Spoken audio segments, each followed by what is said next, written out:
All right, welcome back. So by now, I'm sure you're excited to get started with designing your own levels and kind of sorting all those things out.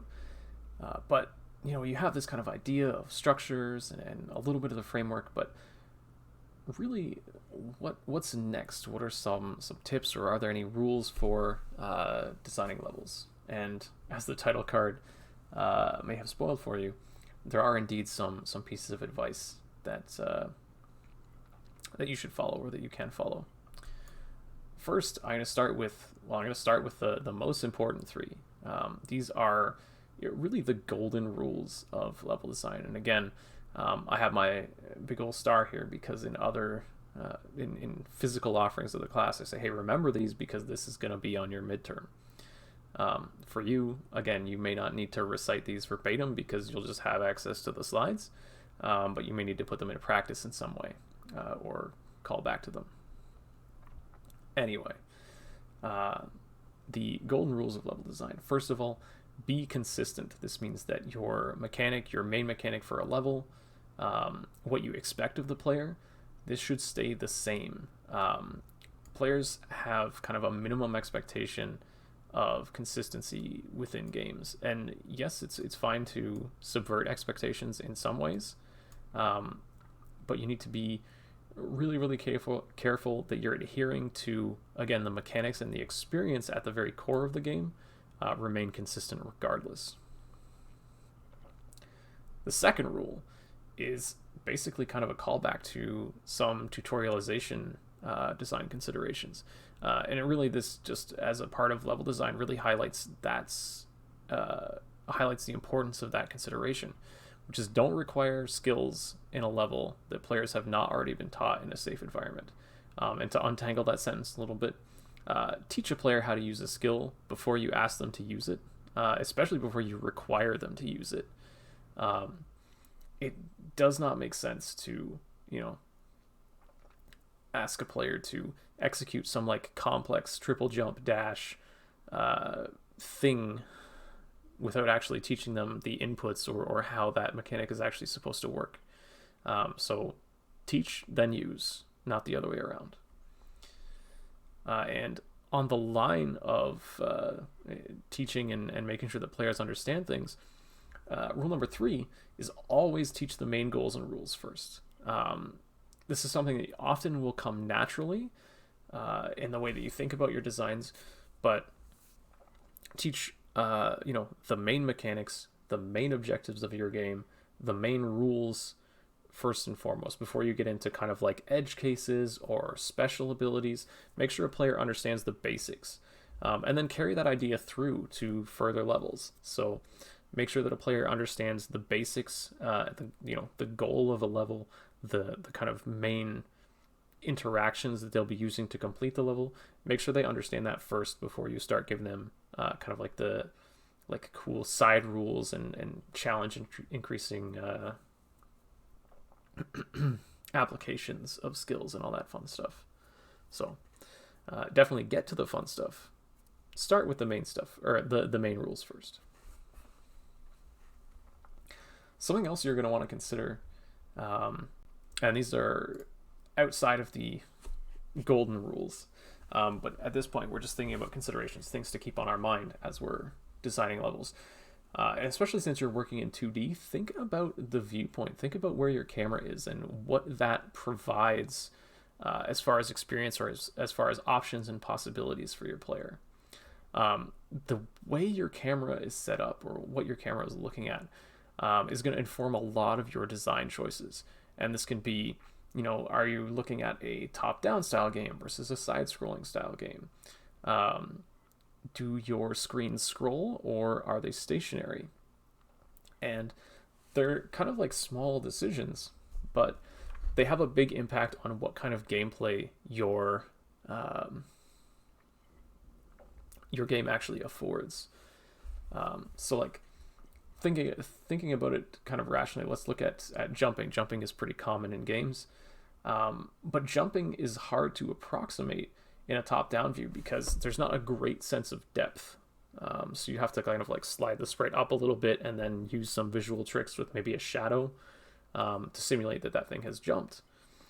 But it's not something that you would use as like a main mechanic, or like a maybe even like not like a top three within a 2D top-down space, just because it's a little bit difficult to, again, for players to approximate, and for players to the word escapes me, but to use effectively in that kind of viewpoint. There are, of course, exceptions to the rules. I know Link's Awakening is mostly a top-down game, and one of the first things that you get in that game is a feather that allows you to jump. But again, if you examine that and dig a little bit deeper, you see that there's a lot of things that help cue that those jumps are doable when the jump is happening and how high the character goes.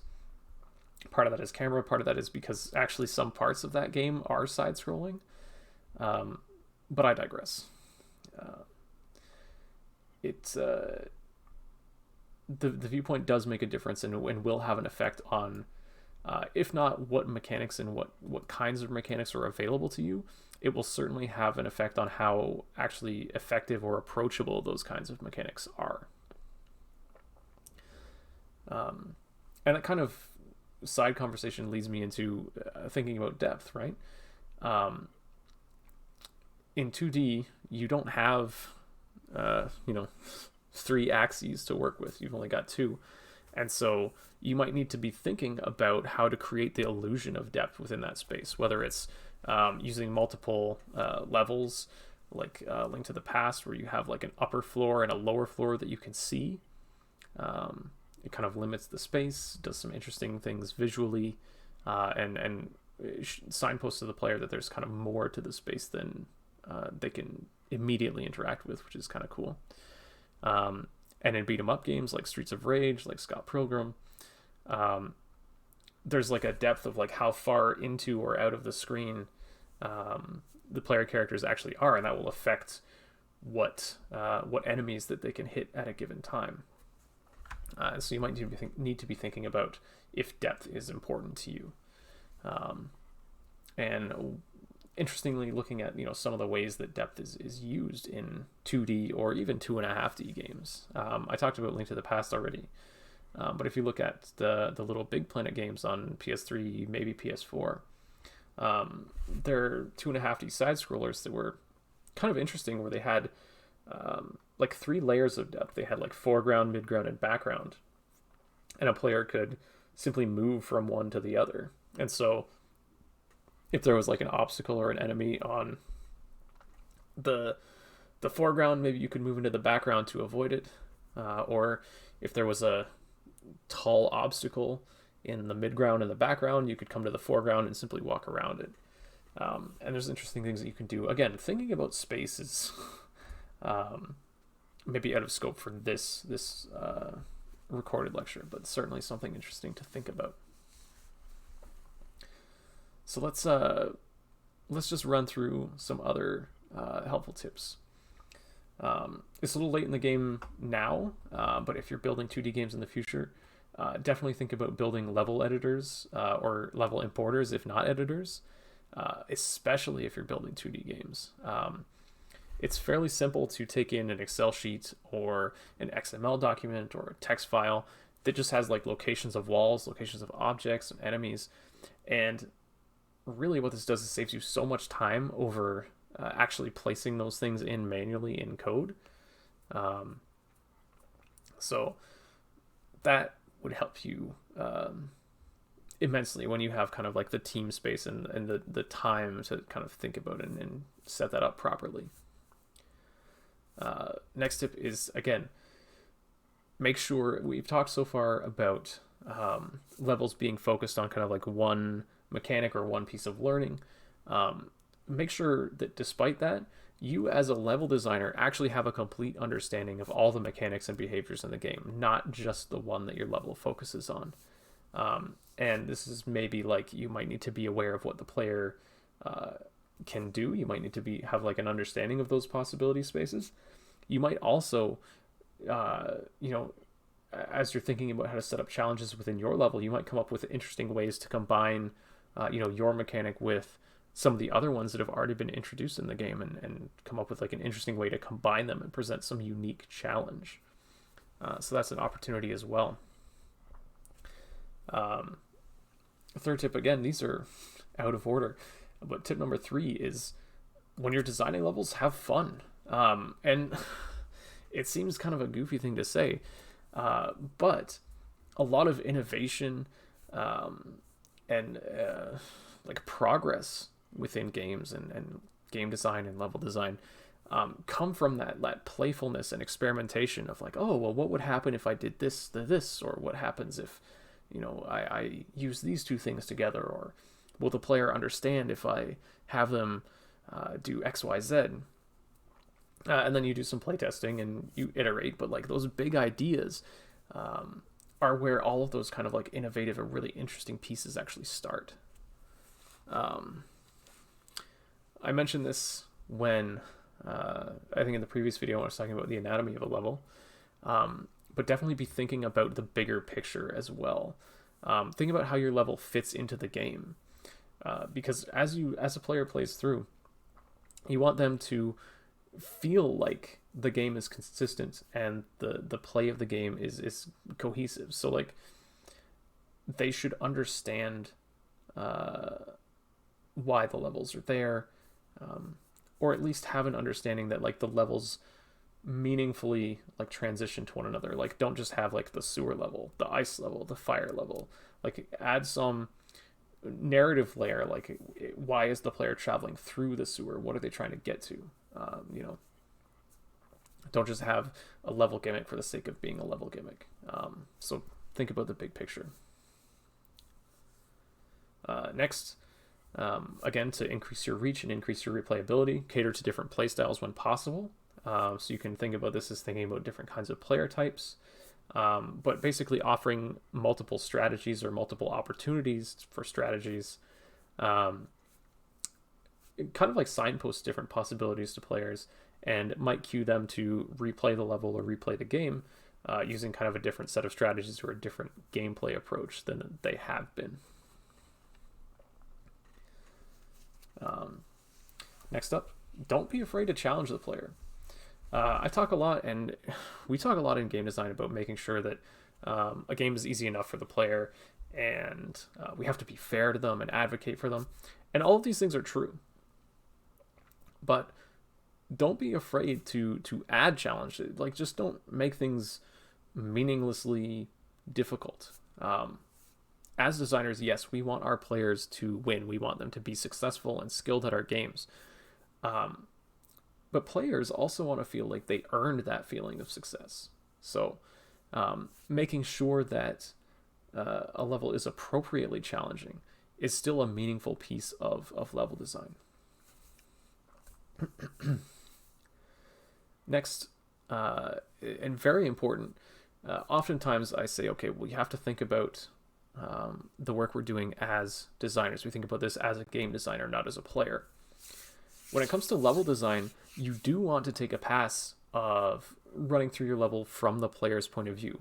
This includes playtesting, but this includes thinking about your level as a player would as well when you can. Play through the level, look for the things that you would notice and the things that you wouldn't notice. So look at the lighting, the way that players are being led through with either, again, lighting or collectibles. Is that something that would be reasonable for a player to see? Are the sequencing of events happening the same way that you envisioned them when you were kind of doing the initial design for the level? And this is, it's interesting to think about this, and we'll talk about it in class a little bit too. But games are, I don't need to say it, but games are so much more different than film or books, because in games, players typically have control of a camera, or at least they have some agency over what they're looking at in the game space. And as we're building games for the players, we run into this conundrum where it's like, if the player doesn't see an event happen in a game, or we don't like even signpost that an event has happened in a game, it might as well have not happened. And there's kind of a famous commentary on this in Portal 2, where if you play through with the developer commentary on, there's a section of the game where there's like a neurotoxin canister that the player shuts off, and it causes an implosion, and it's like visually interesting. You get to see all this machinery like collapse on itself and contort. It's really cool. But that's also a high stress situation. The player is trying to escape before the neurotoxin is released. So they're trying to sabotage, but also they're trying to just get the hell out of there, right? And what through playtesting, what they found was that players were simply, setting the correct switches off and then leaving so that they didn't feel like they were in danger. And so in order to make this event more tangible, more real, the developers at Valve wanted players to see this implosion happen, to increase the weight of that event and to kind of drive the way that they felt about certain things going forward. And the way that they tried to approach this problem was simply posting these signs throughout the level where, the characters have been talking about how, if you do this, the canister is going to implode. And throughout the environment, all of these signs say, in case of implosion, look directly at implosion. And when you know it, through further playtests, players would see this on the wall, think that was in line with kind of the humor that Portal is evoking. And sure enough, when the event happens, more of them would actually look at the implosion and kind of see that visual set piece that was set up for them. So very interesting. On that note, another great tip is just simply playtest. Test your level with yourself, test your level with your friends, test your level with people that are not on your development team. It's going to help you identify problem spots, issues, places where players don't understand things, and give you an opportunity to really revise and refine your designs.